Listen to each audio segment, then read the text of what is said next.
Assalamualaikum Bu. Waalaikumsalam, silakan duduk. Baik Bu, terima kasih. Oke, baik. Gimana kabarnya hari ini? Alhamdulillah baik Bu. Nah, senang sekali saya mendengarnya. Apakah tadi sudah makan? Alhamdulillah sudah. Baik, alhamdulillah perutnya sudah terisi ya. Iya. Nah, bagaimana perasaanmu hari ini sebelum kita memulai proses konseling? Sebenarnya saya kayak sedikit cemas ya Bu.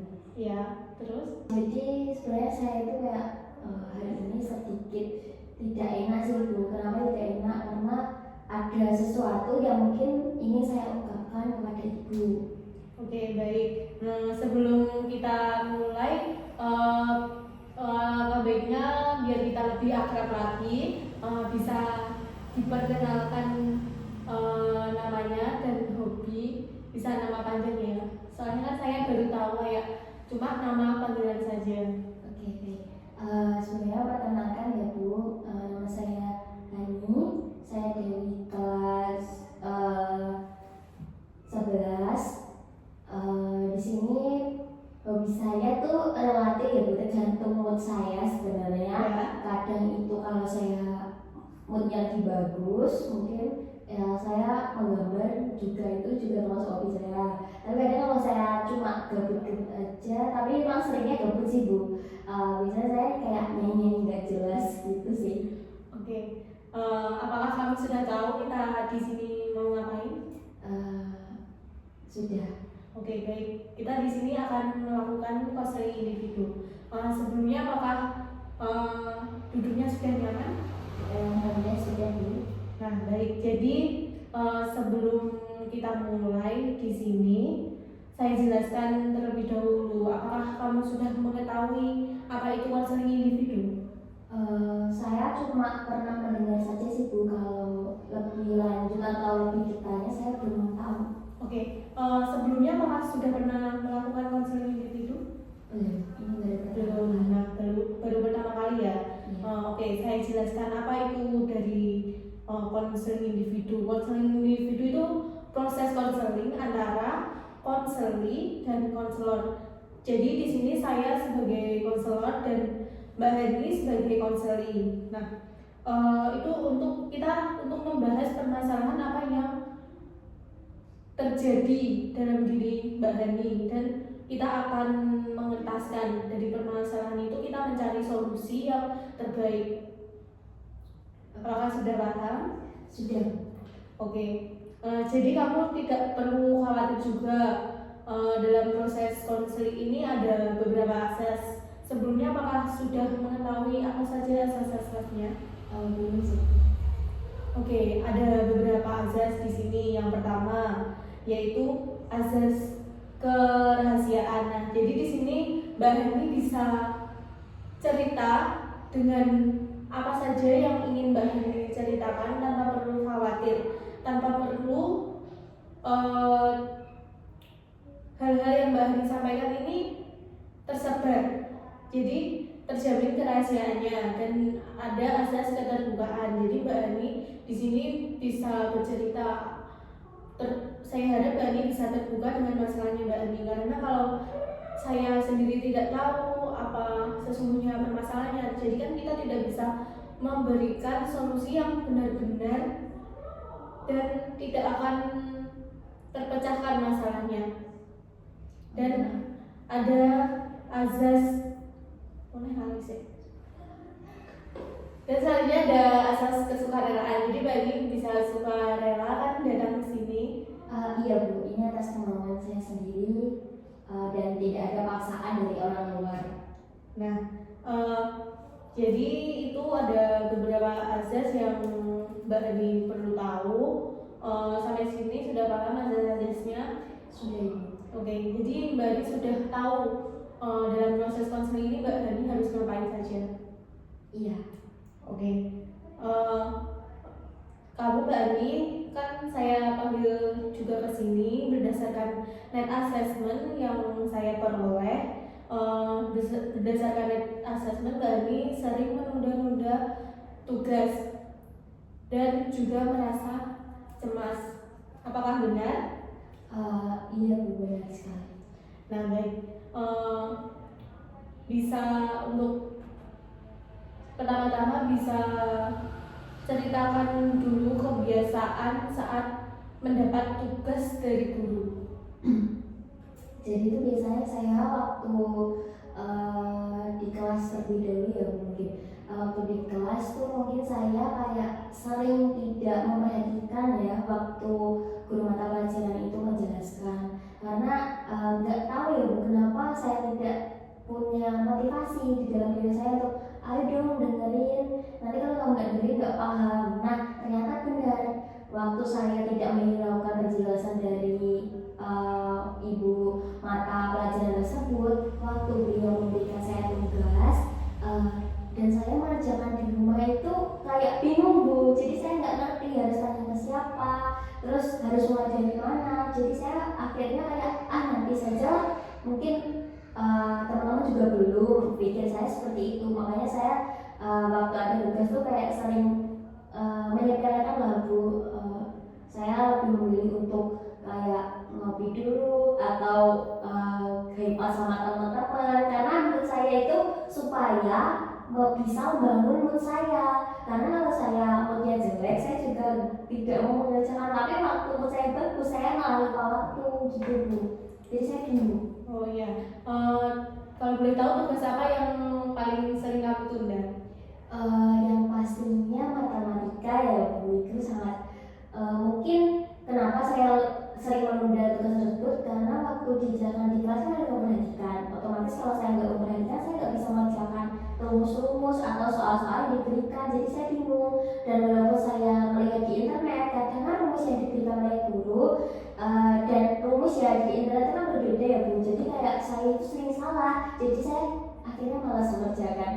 Oke, nah mengapa kamu sudah tahu nggak Bari, mengapa tugas itu bisa terasa berat? Ini sih Bu, saya sudah mungkin salah satunya karena saya tidak ada teman untuk mengerjakan sih Bu. Itu juga salah satunya. Terus ada lagi? Dan saya juga tidak ada motivasi atau dorongan dari orang sekitar, seperti orang tua saya juga tidak peduli, sudah ngerjain tugas belum, itu nggak pernah kayak seperti itu Bu. Yang tahu mereka hanya saya sekolah pulang ya keluar main, ya seperti itu aja setiap harinya. Nah, oke. Nah, apa saja biasanya yang kamu lakukan ketika Mbak Hani itu tahu kalau hari ini ada tugas?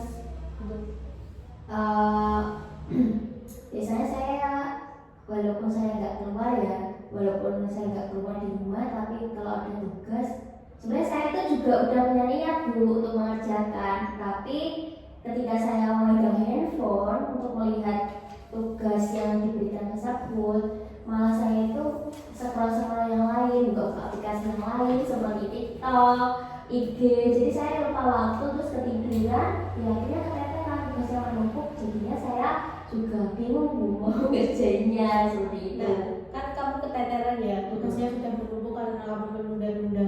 Nah, perasaan apa yang muncul saat kamu menunda tugas tersebut? Sebenarnya ganjil sih Bu, kayak ada sesuatu yang belum diselesaikan, tapi saya juga kalau ngerjain juga males gitu. Jadi saya kadang juga ngerasa cemas ya kalau berpikirnya, kadang saya berpikir seperti ini, teman-teman apa udah ngerjain ya, kalau cuma aku aja yang belum ngerjain, gimana nih. Saya takut aja kalau nilai saya itu mungkin semakin anjlok ya Bu, seperti itu. Selain cemas, ada lagi?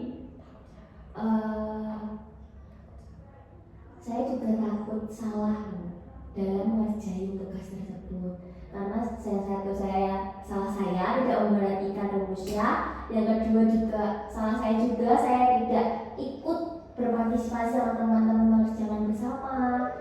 Kalau kayak gitu kan mungkin bisa meringankan beban saya Bu, karena kita bisa saling sharing seperti itu.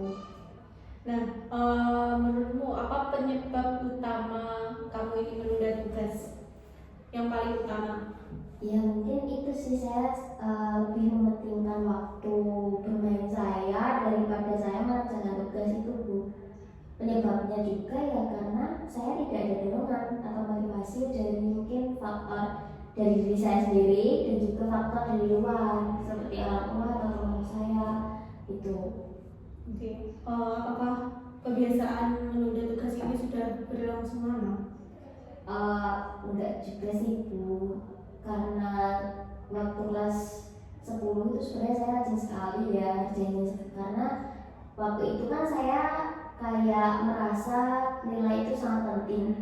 Nah, jadi saya kayak lebih dulu itu orangnya saya itu nggak sama ini Bu, saya orangnya itu kayak ambis, apapun saya harus perfect dan mengerjakan. Tapi setelah saya berusaha mengerjakan sebaik mungkin, ternyata hasilnya tidak sesuai dengan yang sudah saya kerjakan. Dari situ saya mungkin sedikit patah semangat sih Bu, karena saya itu sudah merasa mengerjakan semaksimal mungkin, ternyata hasilnya itu malah biasa aja gitu. Saya lebih kecewa sih Bu. Jadi makanya sekarang saya ngerjain tugas tuh kayak setengah-setengah, kadang juga nggak ngerjain kayak gitu.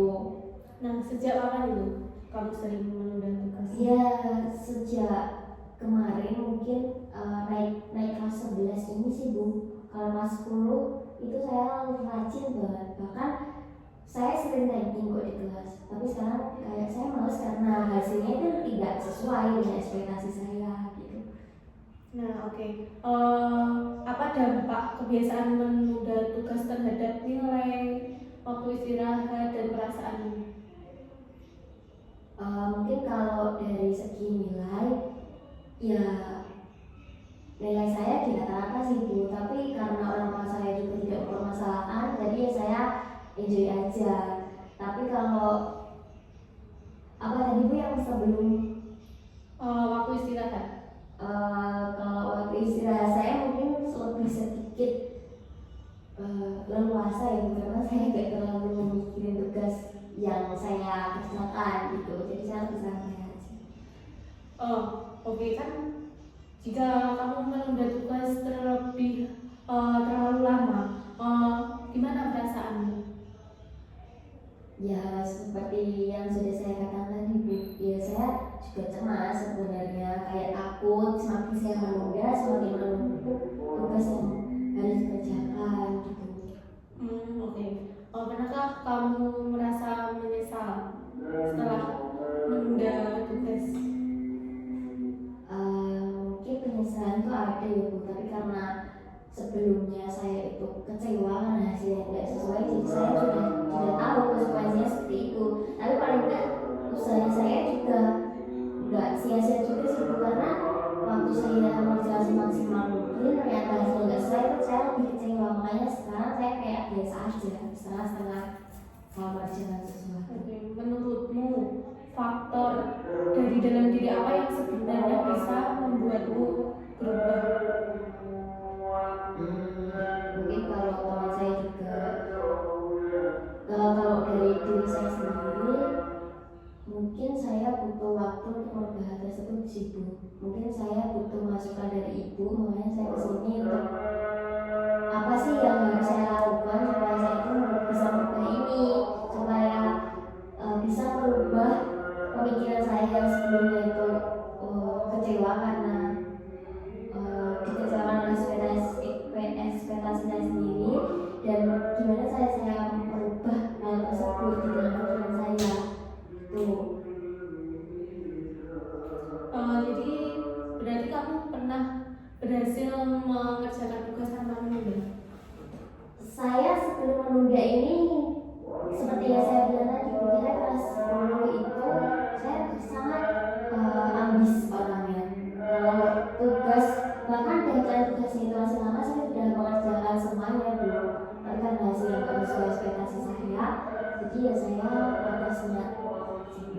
Oke. Nah, kebiasaan apa yang ingin kamu ubah setelah nanti kamu dari sini? Ya mungkin yaitu menunda tugas saya. Saya ingin mengubah tersebut.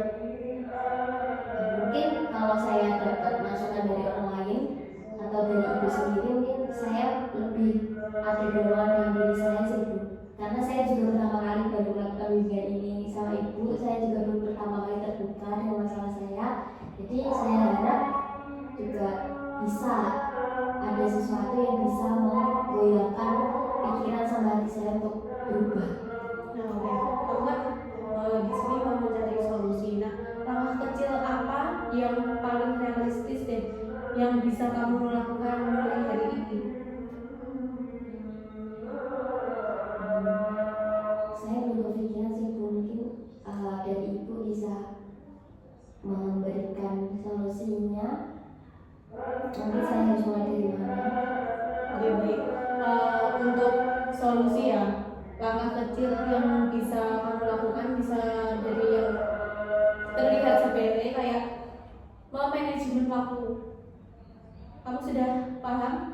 memanajemen waktu? Kayak itu ya Bu, kayak mengatur waktu semaksimal mungkin. Jadi kita tidak mau membuang waktu untuk hal-hal yang mungkin tidak berguna gitu. Oke, betul. Kamu bisa membuat kayak jadwal harian apa saja yang kamu lakukan biar tertata dan tidak berantakan. Jadi kamu bisa mulai dari hal kecil itu, kayak nanti kamu jam segini kamu belajar. Jadi kamu kayak merasa sudah tertata dalam waktunya. Jadi waktumu itu kayak sudah terbiasa dengan nanti jam segini aku mau belajar. Jadi nanti ada kamu bermain HP, kamu bermain dengan temanmu, kamu sekolah, pulang sekolah, mau ngapain. Oh jadi saya yang pertama itu harus membuat jurnal harian ya Bu? Betul. Oke. Nah, untuk kebiasaannya itu bisa dimulai dari itu, kayak membuat jurnal harian, manajemen waktu. Nggak perlu kamu langsung kayak kamu belajar langsung berapa jam gitu. Kalau bisa perlahan, misalnya kalau bisa 30 menit dulu, 30 menit, terus 1 jam, bertahap. Nggak perlu langsung kayak kamu harus ngerjain sampai selesai. Jadi kalau kamu emang ada waktu luang, kalau bisa dicicil kenapa enggak? Berarti sebenarnya itu belajar nggak harus kayak seharian penuh, nggak harus seperti itu ya Bu? Enggak, jadi kalau kamu belajar seharian penuh malah kamu yang pusing nanti.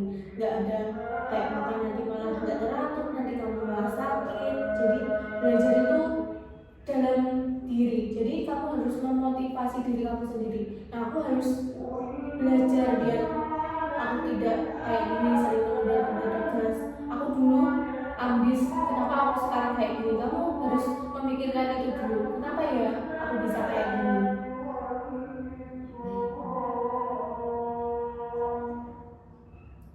Cita-citamu, kalau boleh tahu cita-citamu mau jadi apa? Sebenarnya saya itu pengen kerja di BUMN sih Bu. Makanya dari dulu saya tuh kayak belajar gimana sih caranya supaya saya bisa kuliah ke depannya dari kelas 10. Tapi semenjak itu saya motivasi dalam diri saya tuh menurun. Nah, kan kamu punya cita-cita yang sangat menurut saya lumayan tinggi, kayak kamu harus mengikuti berbagai macam tes. Jadi kamu kan harus belajar mulai saat ini. Dengan kamu ini kan sudah kelas 11, kamu emang sudah waktunya menentukan karirmu. Kamu itu mau kemana? Jadi kamu harus memulai sejak hari ini.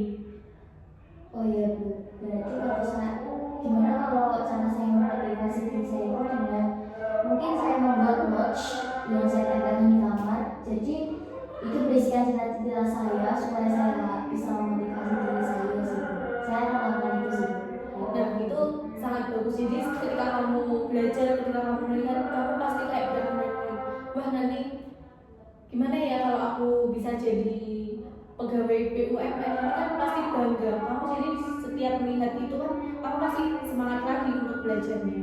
Iya sih Bu. Nah, setelah saya beri masukan, bagaimana cara mengatur waktumu agar tugas ini tidak menumpuk? Mungkin yang pertama saya lakukan, saya perlu mementingkan kepentingan yang seharusnya dilakukan terlebih dahulu sebelum daripada kepentingan yang bisa dilakukan nanti. Ya seperti mengerjakan tugas terlebih dahulu ataupun saya belajar terlebih dahulu waktu UAS. Jadi walaupun mood saya nggak baik, tapi kan saya bisa meluapkannya di hal-hal yang nggak harus keluar rumah.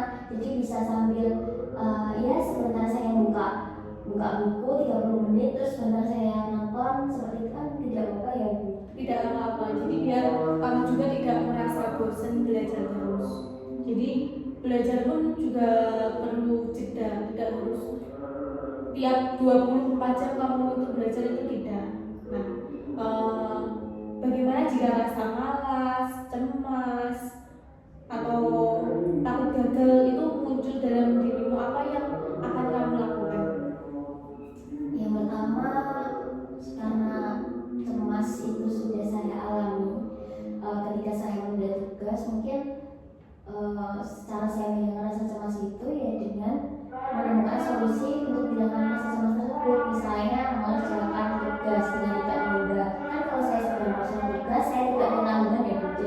saya merasa kalau lega mau kemana pun saya tidak kepikiran apapun. Nah kalau gagal mungkin saya tidak akan memikir kalau sesuatu itu akan gagal sebelum saya mencobanya sendiri. Oke. Seperti itu. Nah, strategi apa yang ingin kamu coba agar lebih fokus dalam mengerjakan tugas? Mungkin saya yang pertama menulis tadi jurnal apa saja aktivitas selama seharian saya waktu di luar jam libur ya Bu. Kalau mungkin kalau Sabtu Minggu itu bisa saya luangkan ke kopi, tapi kalau Senin sampai Jumat itu akan saya fokuskan untuk mengerjakan tugas, belajar tiap 30 menit sehari seperti itu. Nah, pastikan kamu ingin mempunyai suatu hubungan. Siapa orang yang bisa kamu mintai hubungan untuk membantumu konsisten? Kalau saya lihat dari teman-teman saya mungkin mereka didukung oleh orang tuanya Bu, tapi karena orang tua saya yang sibuk kerja, mungkin saya bisa memberikan motivasi pada diri saya sendiri dulu Bu. Baru saya mungkin kalau ada orang yang mendorong saya seperti ibu tadi yang sudah memotivasi saya, mungkin itu salah satu juga bentuk dukungan yang akan saya tanamkan ke diri saya. Nah, oke. Kan kamu sudah ingin mencoba, nah. Iya. Nah, apa itu keuntungan yang kamu dapatkan nanti? Yang pertama saya akan lebih konsisten dan disiplin dengan kewajiban saya ya Bu. Yang kedua saya lebih teratur dalam memanajemen waktu, jadi saya tidak membuang waktu dengan sia-sia. Dan yang ketiga mungkin saya nanti bisa mencapai cita-cita saya dengan hasil yang mungkin walaupun hari ini hasilnya tidak sesuai, mungkin ini hanyalah awal dan nanti akan ada tahap lebih dari sini, makanya saya lebih konsisten lagi sebelum depan.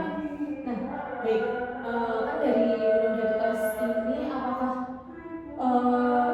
jika ini terus dibiarkan, apakah kamu mengetahui apakah ada dampak berkepanjangannya?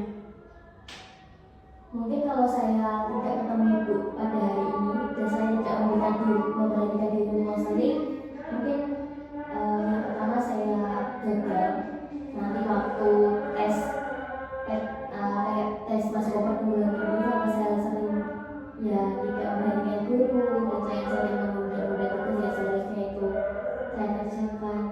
Itu sih yang akan saya sesali nanti. Nah, dari semua pembahasan hari ini, apa yang paling bermakna bagimu? Yang pertama saya menjadi termotivasi dan sadar kalau kamu itu harus konsisten dengan apa yang kamu mau. Jadi untuk hasil yang memuaskan, jadi ya kamu harus memberikan jerih payah yang lebih dari hasil tersebut gitu. Kalau mau hasil yang memuaskan. Nah, perubahan seperti apa yang ingin banget kamu wujudkan dalam sesi konseling ini? Mungkin setelah saya mau sesi konseling ini, saya akan langsung membuat jurnal dan saya akan mendisiplinkan diri saya sendiri untuk lebih konsisten dalam mengerjakan tugas-tugas yang sudah saya tunda kemarin itu sih. Oke. Seberapa yakin kamu bisa menjalankan rencana perubahan tersebut? Mungkin kalau 1 sampai 10 mungkin 8 sih. Oke. Karena ini baru awal, makanya saya bilang 8. Mungkin ya dua persennya itu saya lebih bisa mengimbulkan motivasi diri saya terlebih dahulu untuk sekarang. Nah, untuk sekarang adalah tantangan terberat untukmu Yang dalam menjalankan perubahan ini. mungkin ya ajaan ngopi itu, jadi saya mungkin sering kayak tergoda untuk ikut mereka, tapi mungkin kalau waktunya saya belajar konsisten, saya akan mematikan masalah saya dan waktu itu, jadi saya tidak akan terkecoh dengan ajaran saya. Oke, bagaimana caranya menghadapi tantangan tersebut? Ya itu Tidak membuka HP, ya, terus ada lagi. mungkin aku akan men-silent HP saya supaya tidak ada panggilan ajaran ngopi atau cewek. Oke, hubungan apa yang kamu harapkan diharapkan dari konselor kedepannya dari saya? Mungkin saya harap ibu selalu terbuka untuk saya depannya untuk melihat progres saya selama ya minggu-minggu ke depan lah. Jadi saya tetap bisa share kepada ibu tentang perubahan saya. Nah, buat satu kalimat motivasi apa yang ingin kamu sampaikan untuk dirimu sendiri? Hari ini kamu gagal, tidak apa-apa, tidak masalah. Mungkin kegagalan ini akan membuahkan hasil yang memuaskan dirimu sendiri. Nah, baik. Dalam proses konseling ini Mbak Hani sudah bisa menyimpulkan apa yang menjadi masalah Mbak Hani? Yang pertama, karena saya sering menunda tugas, jadi saya kedepannya akan menjadi orang yang lebih disiplin. Saya akan mendorong diri saya sendiri untuk berubah menjadi lebih baik supaya juga bisa memotivasi orang di sekitar saya juga sih. Nah, Mbak Hani kan tadi sudah berbagai macam, jadi berbagai macam kayak solusinya. Jadi di sini Mbak Hani sudah menemukan solusinya ya? Sudah. Oke, baik. Untuk selanjutnya saya mau memberikan refleksi buat Mbak Hani, bisa ditulis terlebih dahulu.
Berarti teman Mbak Hani banyak ya di kelas? Sebenarnya saya punya circle sih Mbak, di kelas. Banyak circle apa satu circle saja? Saya sering ke circle sana, ke circle sini karena Oke. menurut saya lebih cocok sama semua orang. Oke, makanya Mbak Hani terlalu sibuk dengan bermain, ngopi dan lain-lain ya? Iya. Oke. Bisa dibiasakan untuk mulai sekarang dikurangi waktu bermainnya ya, agar bisa lebih fokus lagi belajarnya. Sudah kelas 11.